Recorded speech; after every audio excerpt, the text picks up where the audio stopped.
In this next video I'd like to show you how to make jump rings, which are tiny small copper, silver or gold rings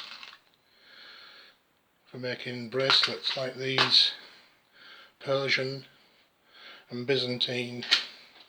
That's a Persian twist, that's a Byzantine twist or chainmail, and the silver one in Persian 1.5mm wire. And to do this you're going to need a device which I made earlier out of an old Black & Decker cordless drill, in fact, many years old, probably from the mid 80s or something like that. And I managed to keep the chuck and the shaft and the bearings inside the plywood there, and made this little mock-up plywood handle, steel shaft on there, just all pressed in, glued in. And to do the wire rings you're going to need a mandrel. This one here is about, I think it's 10mm diameter.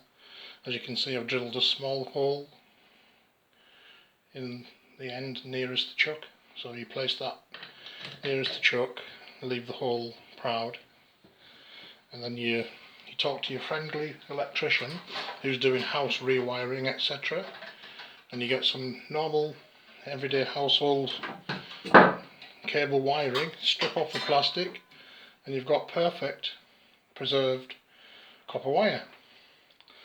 To make the rings, simply place the wire through the hole and then gently wind it into a spring or a spiral.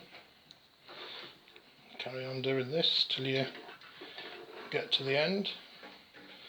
Some people use lathes, but I wouldn't recommend a lathe, because at least with this you can stop and start at your own leisure. A lathe, unless you're quick to hit the stop button, is not recommended, so I always use this myself.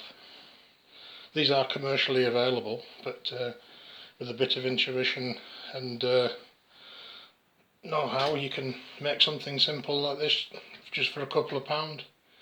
So that's the coil coiled onto the mandrel, so I'll pause the video for a second and I'll show you the next stage. To do the next stage consists of your ready-made coil that you made earlier, and I use an old piece of plywood actually. I drill a hole the same diameter, or very nearly the same diameter as the coil, and put a saw cut in the front so you can slide your coil in like this. Then you need to place this in the chuck or in a vise and do it so there's actually a slight tilt towards you like that, and make sure it's good and tight.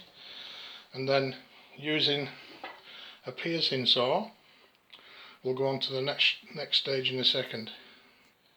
So with the coil inserted into your timber, using a piercing saw, hold the coil underneath there, keep your fingers well out of the way, because these take no prisoners. They will cut through to the bone if you miss. So caution is recommended. So what I do, I put the blade up against one edge of the slot there, and then pull the coil nice and firm and gently cut down, nice and steady. As you see there, the rings are starting to separate. As they do so, you can push them up and remove the saw and remove the rings, and then carry on.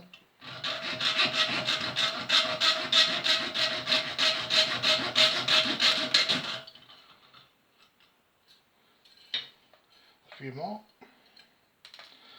They're quite fiddly to take off sometimes, and sometimes they actually jump off and land on the floor. As you see, I've got half a dozen there. A few more.